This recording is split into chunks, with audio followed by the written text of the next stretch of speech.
தமிழ்நாட்டுக்கு என்னதான் நிலத்தடி நீர் இருந்தாலும் விவசாய பாசனத்திற்கும் குடிநீருக்கும் மூலதனமாக இருப்பது ஆறு மற்றும் ஏரி பாசனம் மட்டுமே.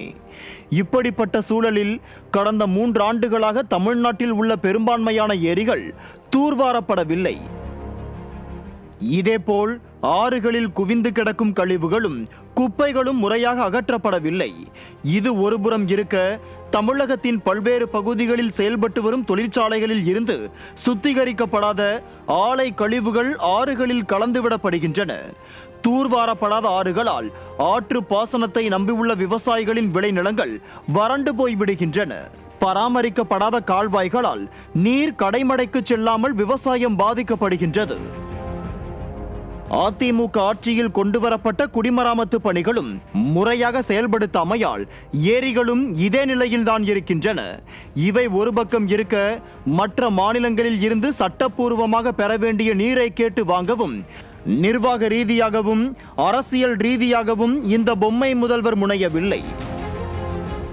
தமிழகத்தில் மழை பொழிவு குறையும் காலங்களில் தஞ்சை, திருச்சி, நாகை, திருவாரூர் என டெல்டா மாவட்ட விவசாயிகள் பயன்பெறும் வகையில் அண்டை மாநிலங்களில் இருந்து நீரை முறையாக பெற்றுக் கொடுக்கவும் திராணியற்ற அரசாக உள்ளது. எதிர்க்கட்சி தலைவர் கூறுவதைப் போல் பொம்மை முதல்வர் எதற்கெடுத்தாலும் கடிதம் எழுதிவிட்டு குரட்டை விட்டு கொண்டிருப்பதாக விவசாயிகள் வேதனை தெரிவித்துள்ளனர்.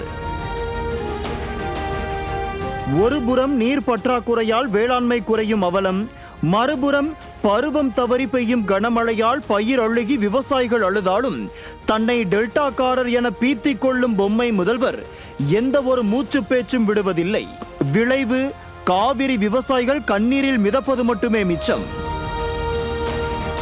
நல்லவர்கள் ஆட்சி செய்தால் பாலாற்றில் பாலும் தேனும் ஓடும் என திமுக அமைச்சர் சேகர்பாபு கூறியிருந்தார்.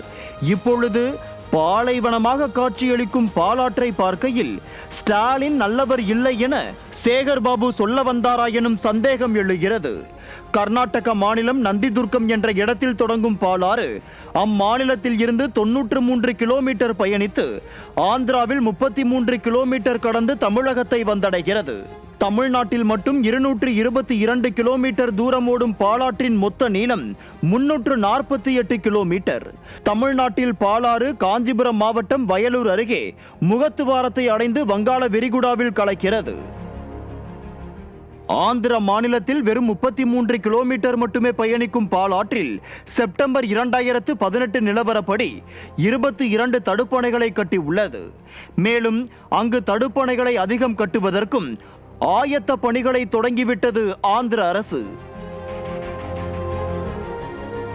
கேரள அரசு முல்லை பெரியாறு அணையில் இருந்து தண்ணீர் கொடுக்கவும் இல்லை. கடந்த மே மாதம் கூட சிலந்தை ஆற்று பகுதியில் கேரள அரசு மறைமுகமாக அணை கட்டியதாக கூறப்படுகிறது. இந்த விவகாரம் குறித்து முன்னரே நடவடிக்கை எடுக்க வேண்டிய விடிய அரசு கோட்டை விட்டு கும்பகர்ண தூக்கத்திற்கு சென்று விட்டது.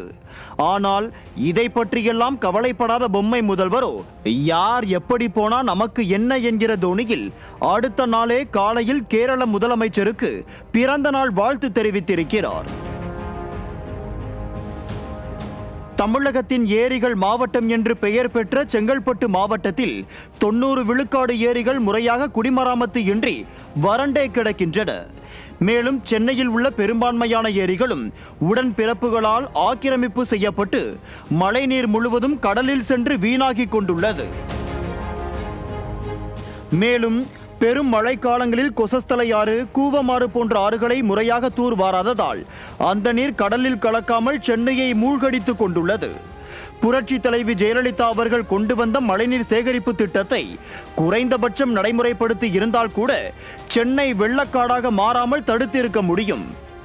விஞ்ஞான ஊழலில் திளைத்த உடன்பிறப்புகள் 4000 கோடி ஒப்பந்த புள்ளி போட்டு விஞ்ஞானமாக கொள்ளையடித்து 3 ஆண்டுகளாக தமிழக மக்களுக்கு கொடுத்த கஷ்டத்தை இந்த ஆண்டாவது கொடுக்காமல் இருக்குமா இந்த விடியா திமுக அரசு என்பதை பொறுத்திருந்துதான் பார்க்க வேண்டும்.